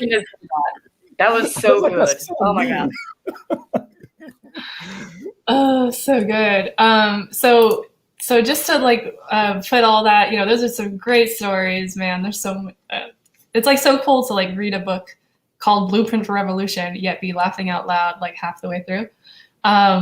So in Srdja's words, this isn't like a direct quote, but kind of collating some of these big points. reasons for laughtivism. Corrupt leaders take themselves too seriously. And so it's always so fun when you have these people who there's so much negativity, so many negative feelings. There's fear, and all that stuff. It's such a great. I think he at one point says like it bursts the bubble of fear, and so it's like it can be in a way it ends up being that spark that can all of a sudden like change things. It makes me think of Harry Potter, the boggart. So that it's like the point of that, right? Oh, and the Dementors. Yeah, actually, two very similar ones. Dementors isn't humor, but they're the same concept, right? Where the idea is to fight these creatures that are monsters, essentially. Dementors is like this positive, happy moment that is your soul that comes out, and then the boggart is you have to do a spell that turns this like scare. Like at one point, it's Neville, and he's the most scared of Snape. And he turns him into his grandma. And that's what gets the boggart to go away. I have no idea what you just said. I'm sorry. I have no idea. I tried to put it in a the main one is the boggart, because a boggart is like it's a creature, you don't know what it looks like because it lives in a cupboard, but if you like open it and it comes out, it takes the form of whatever you fear the most. So like if you fear a shark, it would just be like a shark coming at you. So the spell is called Ridiculous, I think. Yeah. And you say that. So I would like turn the shark into a squirrel or something, Am I funny? I don't know. And then the point is to turn it into the thing that you think is the most ridiculous, essentially. So you have to think about thinking about it, Snape as your grandma, or Snape naked, or Snape dressed as, in silly clothes. And that's what enables you to take your greatest fear and turn it into something ridiculous, turn it into something funny, which is exactly what we're doing here with laughtivism. And yeah, it's such a cool parallel. I love that. And that basically gets us to the next one, which is it's the best antidote to fear, which, we're not fighting a dictator here and yet in our situation, as we mentioned. However, we talked about fear already, that like even in our day-to-day lives, fear is something that keeps us back. And then the last one being, I keep losing my spot, brings more people in who would otherwise sit a revolution out. So that kind of, the other thing we want to talk about was the importance of unity. We kind of already talked about that. And we're already at an hour and a half. And I knew that this is like normal for us anyway. And this has been like the best thing ever. Again, thank you all for being here. We're not done. I just wanted to say thank you again, because this is just like already such a highlight of my year so far. You guys are amazing. We want to talk about, so we always have our bookcase for humanity. We have a lot of things. In our book club report, we have our bookcase for humanity, which is usually what we end on, which is usually like a short thing. But this time we're going to give it some more time, because we obviously want to talk about any idea that anyone might have had at any point, even if it's like this wild and kind of crazy thing that you might want to do. Look at you, Megan. That this might have inspired you. You only have to read the first chapter to already, I think, start having ideas. And so Fun Time program, you guys really have some thoughts that we want to hear from you. Like, what are your overall thoughts on the importance of this? You told us about how you thought it was so important to get involved in communities. We want to hear about that. And then we'll open it up to everybody. Yeah. So that was the biggest takeaway for me with this book. When I first started reading it, it reminded me of how I thought about activism as a kid.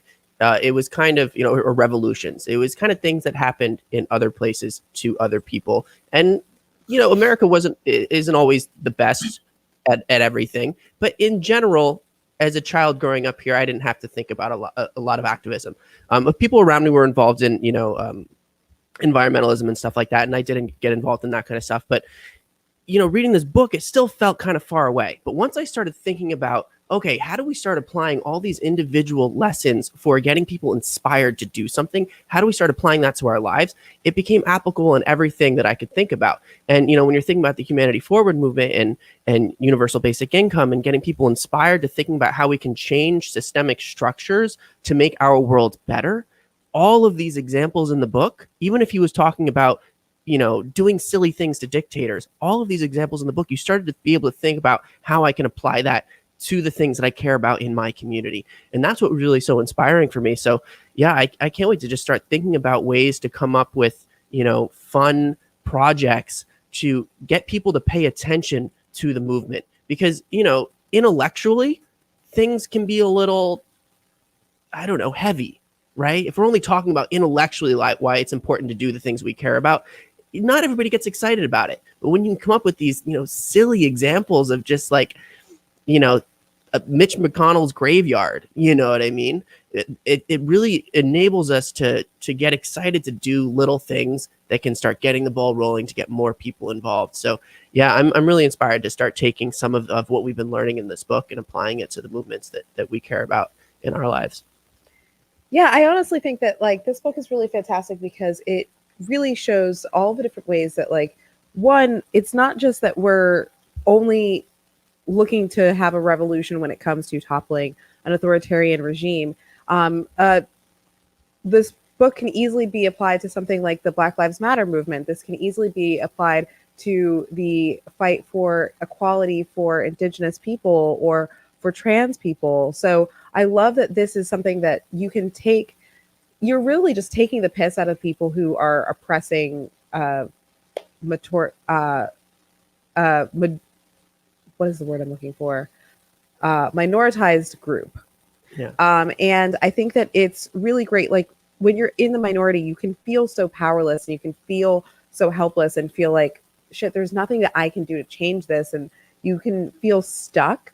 And I think that just being able to not only feel like you're doing something towards a goal, but having fun while doing it. It feels like a party. It feels like an engagement. It feels like the next hot social gathering, Yes. Something where it can almost be like a guerrilla party becomes a protest. So Yes. It becomes the situation where I'm showing up for the no pants subway ride, but actually it's a commentary on this other thing. And you know what I mean? Where it becomes like, I'm showing up for this fun like activity, and you can invite your friends who may not necessarily know what they're showing up for, but be like, hey, so we're doing this thing in Times Square and we're going to be there at this time and come through. It's going to be really great. We're going to have like balloons and parties and like fun stuff.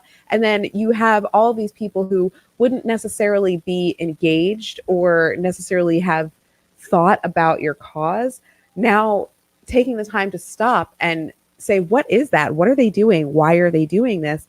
This is engaging. This is fun. I want to learn more about it. And so you're piquing people's curiosity just by having fun, which gets more people engaged with your movement and allows you to make further progress while also still just having a great time. And I think that's really important. Yeah, the first chapter where he describes the founding of Outpour and describing how, you know, students in was it Belfast, the town that he was in?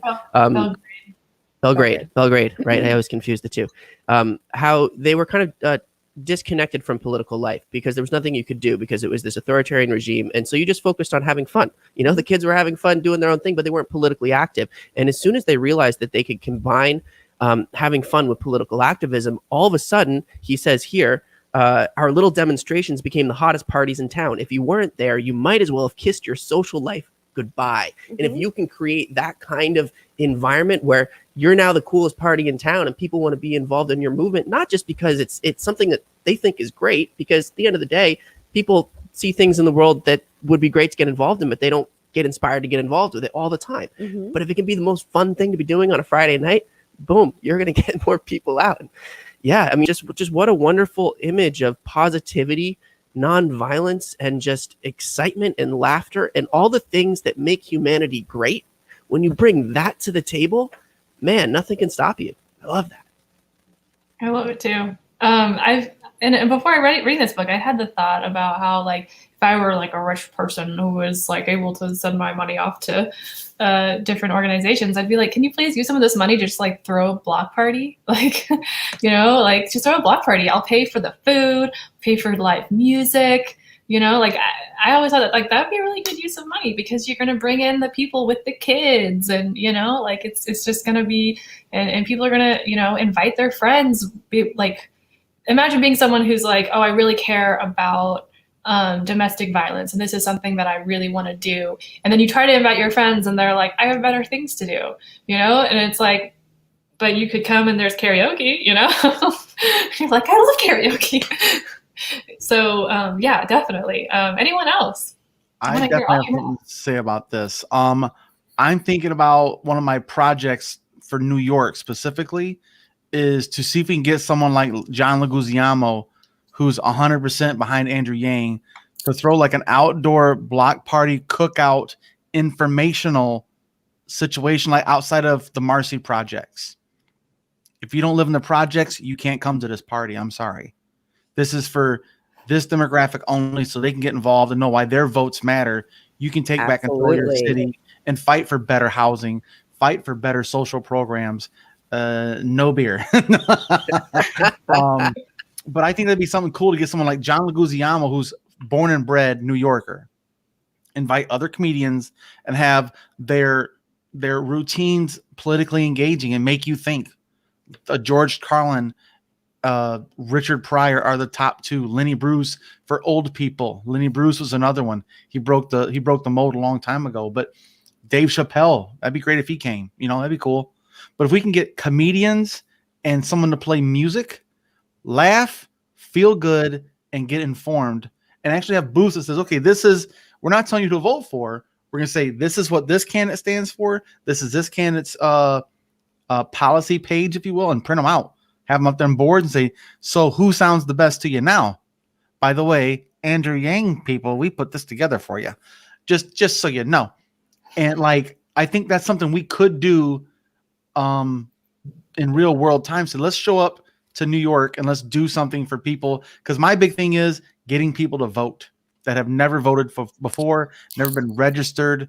Have like a party a week before the vote and have people get registered to vote and be informed. And then have a party later and say, we're going to do another party when it's off because we know Andrew's going to win type of thing. And say, we'll be back next week. We're not just going to leave you when you vote. We'll be here next week too, type of thing. That's just What's wrong with the beer? Come on. Liability. I know that you know the deal, Lacey. You were there. It's so funny that you mentioned having a block party to get people to vote, because House of Yes here in New York, they actually, one of the bigger party promoters, Winkle and Baltic, before House of Yes was a thing, Winkle and Baltic used to throw huge, like 300, 400 person events here in New York City that were like the to-do party. Like if you got an invite to Winkle and Baltic, you went. It didn't matter. Like your grandma could be having surgery that night. It didn't matter. You went to Winkle and Baltic. And this year they thought it was really important to get people to vote. So they had a roaming party where they got a few people from Burning Man. They had Costume Cult bring in one of their art cars. So they were driving this like frog-shaped car around Brooklyn with all of these people in bright rainbow color costumes, loud music playing, just dancing around the streets and getting people in Bushwick registered to vote. And it was super effective and everyone was having a great time. And they literally called it Party to the Polls. And it was just like, let's just get this block party started. We're right around House of Yes. House of Yes is in a neighborhood that has been a historically disenfranchised neighborhood. It has been a primarily like Black and brown neighborhood for quite a long time. So having a new community that's coming in like House of Yes that has such an established following. It's now like literally world renowned and one of the biggest tourist spots in New York City. Have them come in and be like, we're going to get people registered to vote. We are going to make this fun and we're going to have a great time. And it was super effective. And I think that having someone in the community like that, but also just having people who are like, hey, fuck it, I'm just going to put on a ridiculous costume. I'm going to go dress like Elmo and walk through like Main Street in like Iowa. I think that would be a really effective tool of just getting people to pay attention. And it's just so fun to see it in action. Yeah, that makes me smile so much. Oh my gosh. Drinking punch. I mean, you could do something with that. I think there's something in that for sure. Chad. It just can't be organized by the campaign. That's all. We can do it. Well, yeah, we're not the campaign. I mean, Right. yeah, it's volunteers. Like free beer when you Google Andrew Yang at the Atlanta United tailgates. There's nothing wrong with that. Ayo.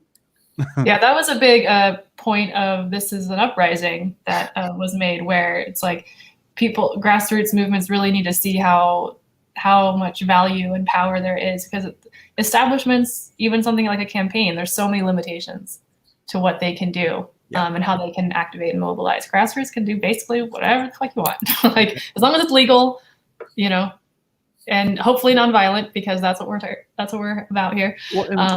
When I mentioned Marcy Projects is only because I'm a Jay-Z fan. That's where Jay-Z's from. But I would say you go out to the community with the lowest earners, because they'll be affected by Andrew Yang's city UBI. For the lowest 500 or 500,000 earners get the universal 500,000. Right. But it also the lowest voter turnout, because New York City's 12.8% voting base. That is shit. And if you get we're getting better. We're getting better. It's slow, but we're getting better. But one housing project, how many's in there? You know, a lot. I can't wait to talk to you about this more on Wednesday, Boyce. This is gonna be a great conversation, because we're here in Brooklyn. We're excited about the Andrew Yang campaign, and we can't wait to come up with more exciting ideas from this book to get people excited about his ideas. You know, 12.8%. That's sad. I didn't know that. We got to get more people out to vote. Yep, we're gonna do it. I'm gonna be quiet the rest of the time, but I'll say this: I will come see you guys in person in June. I'm coming. Awesome. Oh, hell yeah. You better. We're going to get you here in studio for that. That's exciting. I'm so glad this is live. Such a cool sneak peek for some cool things coming up. Oh my gosh. Okay. Victor, Sonia, did you guys want to chime in on any of these things? Oh, I'll say a couple things. Everything that Fun Time program said, I was going to say, I just absolutely love what they're saying about, you know, parties, having fun. In Humanity Forward, we talked about actually making the day of voting like a holiday, like where we'd have concerts and people would be motivated to get out there. So it's along the same theme. The one thing I was going to point out that I learned from the book that was kind of cool was how he talked about the logo. I never realized how important that would be. He talked about, you know, I think it's the fist that they have, right? And then, you know, plastering that everywhere. So that was kind of like the cool thing, having on your t-shirt or people questioning that. So that's something really simple that anyone could do, right? That you're trying to market that, you know, message. And I just thought that was interesting, because I wouldn't have thought of that. So that was cool. Yeah, I think there was a big thing also. They would just have the sticker. The sticker. Right? Yeah. And so it was so easy to just put that sticker anywhere and have it on you, and people would know, like, oh, like, and the more you see that sticker, the more hope you get. Right. I'm going to say one more thing to Lacey. So Lacey is the one also that always told us with the Yang Gang that we're there to have fun. So that was inspired us. Thank you, Sonia. Yeah. You're so sweet. I tried, man. I'm like, look, if we don't have fun, nobody's going to show up. It's a volunteer thing. Everybody's got, you know, shit tons of things to do. Let's make it fun. And I think it helped. Victor, did you want to add anything? Yeah, I mean, just really small. I mean, I think in the beginning, and I think Boyce mentioned this, is the fact that being an activist doesn't really mean that you have, I mean, yes, decide, do you want to do something or not? But on the other hand, you can also empower someone else, right? You can help someone. For example, me helping Rethinking Humanity with my skills that I learned mostly from filmmaking to put into podcasting. When I joined the Atlanta Yang Gang, one of the things that I was there, at one point I was really depressed. The reason why I was depressed is because I couldn't figure out how to help, because this was my first time in politics. I never voted before.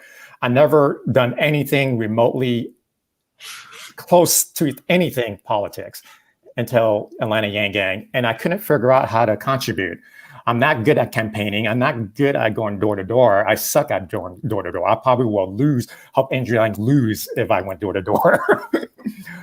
And I couldn't figure out how to help. And it was something that bothered me a lot, because here are these cool people who accepted me like that, and I couldn't figure out how to help. And then I realized, wait a second, I don't necessarily have to be the face of Atlanta Yang Gang, nor do I need to show up. What are the skills that I have that I can contribute? And the skills I had was making videos, was doing filmmaking stuff, doing podcasts. Those are behind the scenes stuff. And with that, I was able to do stuff and help and empower Atlanta Yang Gang to do stuff that they normally couldn't do. But yet they have Victor to do the technical stuff, to do the filmmaking stuff, to do video and all that. So that was one area that I found that I can be of use, and this is something I told my daughter, my 9-year-old daughter. We all have this. This is a cell phone. With the cell phone, you have the power. You have a movie studio in your hands. You have a writing studio. You have a dance studio. You could plan an insurrection at the state capitol with this.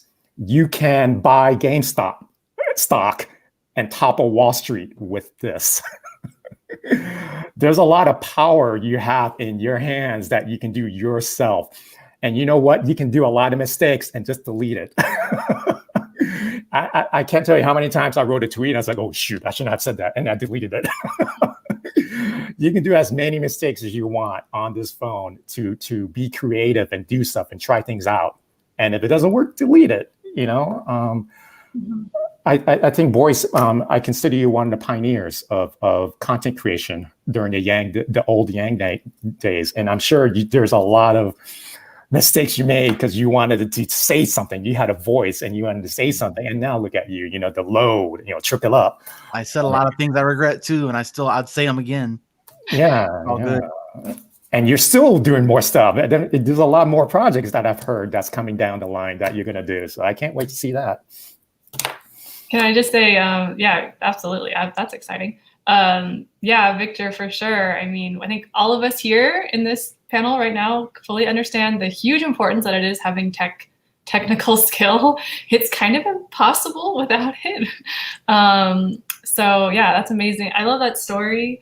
And Megan has something I really want to hear her talk about. I'm just going to add one quick thing. Is something that I'm trying to do is I'm trying to make sure, like on my social media, situation, I'm really trying to be very cognizant of who I follow and make sure I'm not just following influencers. And by that I can mean there's the traditional kind of influencer. There's also just, pundits, and there, people who have these mass followings. I'm trying to, like, for instance, like Instagram, I'm trying to make sure I'm going to really more so follow people in my community, just even like local businesses and local organizations, and have that classify my feed more than people who are just kind of posting visual stuff where, like I still follow some of that, but I'm trying to like really filter that out and filter in more of the stuff that is actually concrete to me in my community. Because it's just, you never know. You might find out like a local business posts something and you find out that owner of that store actually cares about something you care about. And you wouldn't have known that otherwise, especially if you're shy like me and you don't just like strike up conversations all the time. Like, but I feel a lot more comfortable striking up a conversation on Instagram. I'm trying to get better about the real life thing too. But so that's something I've been trying to do. Megan, what is something this made you think of? I don't know. I feel like the conversation has like gone away from that. So I will say, I think one of the things that I really had a kind of an epiphany about is that this book club is my form of activism, and like telling people, like, we turned you guys on to this book. You know what I mean? Like, and I'm not saying like, oh, we're amazing, but like, I mean, kind of, but no, you like, are. It's it's like exactly what Victor said. Like, you can empower other people. And I think when you really get down to it, that's exactly what Kateri and I's vision is for this book club, is empowering people with the knowledge and the skills to go out and do those things, to have that information, to, you know, go out and do a block party for voters, or to go out and do, you know, the graveyard, you know, thing, to go out and, you know, put that giant inflatable in front of things, or like my idea that Kateri wants me to mention. I think period products should be free, and if you don't want to give them to me, I'm just gonna bleed all over your shit, like, you know, make it free, you know, that kind of stuff. It's just, but if we don't have the knowledge or the skills to do those things, it's exactly what Victor said. There's this sense of like depression and anxiety of like, you're paralyzed. Like, I don't know what to do. I just don't even know where to start. And I guess my form of activism is giving you that information. That is my form. And it's not always an in-your-face kind of thing. It's not always a large-scale kind of thing. And it's something that you can do. You can leave this book in one of those little libraries. You know, on the subway system, just leave the book on the subway. You know, like, I have the Metro. I can just leave it on the Metro, you know, give it to somebody, send it to somebody, you know, and that's something that's so easy to do. And that's, I guess, it kind of this book made me feel more empowered in the path that I've taken, and that the vision that Kateri and I have kind of created, you know, within the book club. Absolutely. Yeah, I think we're all like in agreement. Let's see. Did anyone else have anything we wanted to say? I feel like there's so much to say. Sorry. I just want to make sure like we don't miss anything. I feel like we've covered so much. And can I say just thank you to, how do you say his name? Srdja? I think so. Thank you, Srdja, for writing this. This is powerful, and it's an easy read. It's fun to read. And so I think I speak on behalf of everybody whenever I say thank you. If you're watching this, thank you. Thank you for writing this. Yes. And also come on our show. Yeah. Do actually that. I just want to say thank you for you guys making a book club, because reading was never my passion. But now I listen to audiobooks while I drive, because that's where I have my most free time, is while I drive. I would have gotten this book done in about a day if I had audiobook version. I just don't. But like, you guys have given me more exposure to books I would have never known existed. And that's the whole point of this. I think this is why it's important that we help promote you guys as well, help you guys find authors or guests or whatever, that's what we can do to help you guys as well, is make sure you guys share their content, man, and engage in their comment sections. And but I know that you guys, Kateri, you told me yourself you're an introvert. Megan, a little more introverted, and I think it's brave to put yourself out there. Well, maybe not Megan, more Kateri, I guess.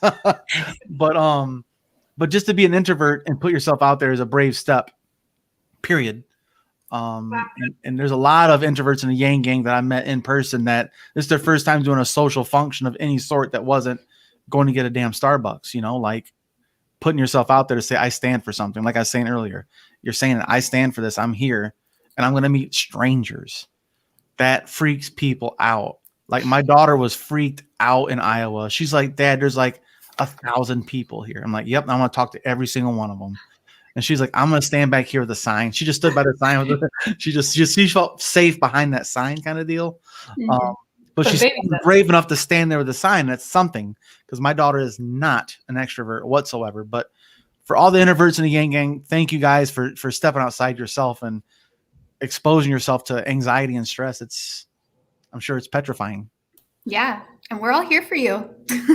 You're not alone. I think that's the biggest message too, is that, you know, when you have a movement, or when you have an organization, or you have a space like this, it's just knowing that we are here and we're supporting you and we're not going to judge you. And if you don't even want to pipe up in the chat because that's even like too much, that's okay. That's okay. You know, you're here and that's amazing. So I think that's a good point. And thanks so much for those kind words. Really. Okay.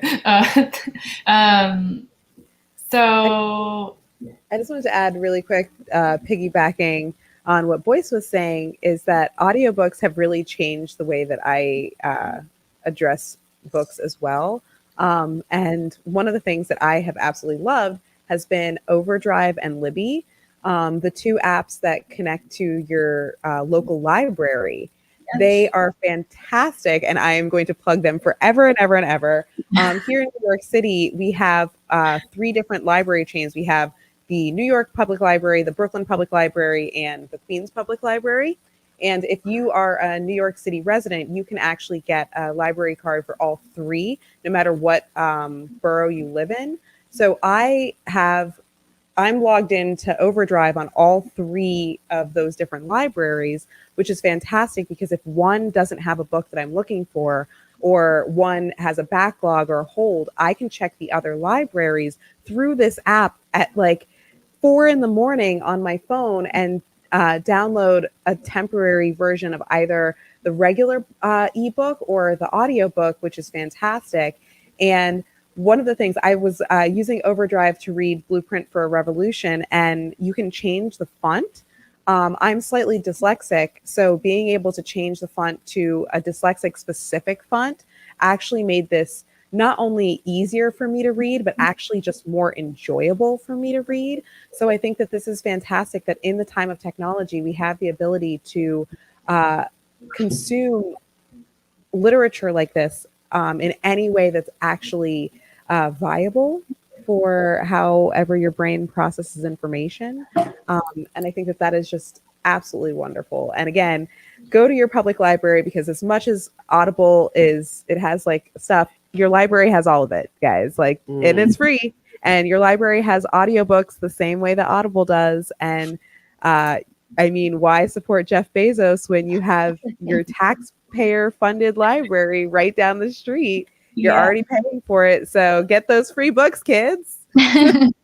Absolutely. Yeah. And one of the cool things about that too is you kind of discover books too, because if you see that a book you really wanted to read has a hold, you can kind of look in that same category and read a book you never would have read. That's what I just did. I was looking for YA retellings of like fairy tales and fantasy. And now I've started reading A Court of Thorns and Roses, which I had never heard of before, but it was the one that was open now. And so it's a really cool way to also discover new books. But yeah, big fan of Libby and Overdrive. Absolutely. It's a reading revolution, guys. We got to spread the good word. Yeah. So if you haven't checked out Libby or Overdrive, Hoopla, I have Libby and Hoopla. I don't think I have Overdrive. Definitely do that. If you're really, really slow for audiobooks, like to get through them like I am, because I think a lot of times you do get like a 2-week. I actually also use Chirp is another one. So it's not connected to your library, but they have audiobooks on sale on there. So I get like $2-3 audiobooks sometimes.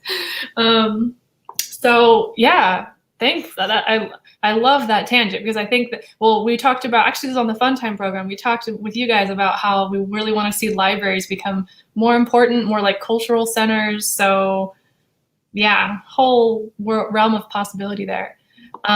So yeah, if no one else has anything else we want to say, I want to say thank you so much for your time. We're at 2 hours. Right, the perfect thing. We're gonna let you guys go, and Megan and I are gonna do a quick housekeeping like we always do at the end. I'm gonna say one more quote, and then we're gonna say ta-ta for now. Sound good? Yeah, so this is from the end of the book. From Srdja, the man himself. The ideas in this book, then, are best understood not as the blueprint for a limited one-time campaign, but as the guideposts for a life of ongoing civic and social engagement. Yes. So on that note, again, thank you all. Thank you to everyone in the chat. Or stick around if you want to hear about what's coming up next month with YGBC. And bye-bye to all our panel friends. We will be talking to you guys soon, I know. Yes, thank you guys for coming. Gang, gang. Have a great one.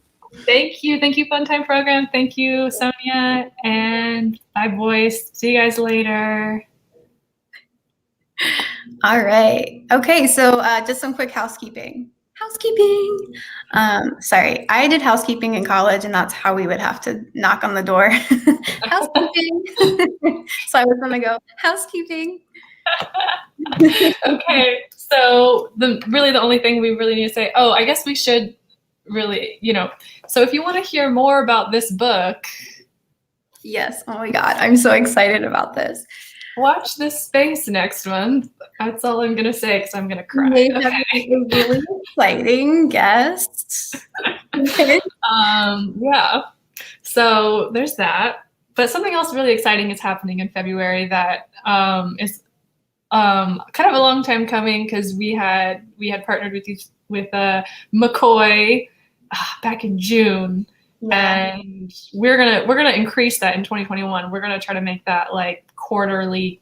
We just love their channel. If you are not subscribed to McCoy's YouTube channel on Twitter, yes, follow @McCoy.org. So obviously February being Black History Month is our first Black History Month. Oh, it's also our birthday month. By the way. It is.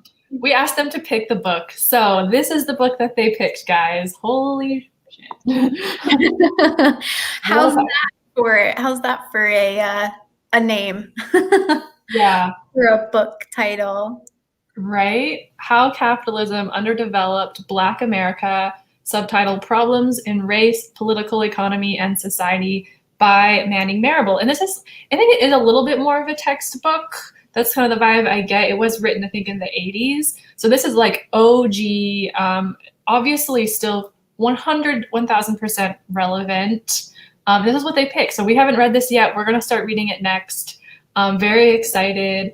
And so our bookshop link is in the description box. So if you're thinking of getting it, I would recommend doing that kind of soon because Bookshop, unlike Amazon, is not fast shipping. However, you are supporting us. So if that is something you would rather do, totally understand if you're not able to, and but no worries. But yeah, that link is there, and that's the one way that you can like financially support us. We really appreciate it, and your book will get to you in early February. So February. Yes. And again, this is in collaboration with McCoy. So be looking out for our Twitter pages. We'll be interacting a lot. So yeah. Yes. Of course, they'll be on for the book discussion. That'll be our next another panel discussion. I love this panel discussion format. Yes. Absolutely. Yeah. Yeah. So thank you all for sticking around for this super special and extra long. You guys are amazing live stream. You guys are wonderful, and we're gonna sign off and say goodbye. Yeah, thanks so much. Bye, Chad. Trisha, if you're still here, thank you for your comments. Very great. UBI for all. Love it. Love Spread you guys. Word. Thank you for your friends. Thank We'll see you guys. you on the next one. Happy reading. Happy reading.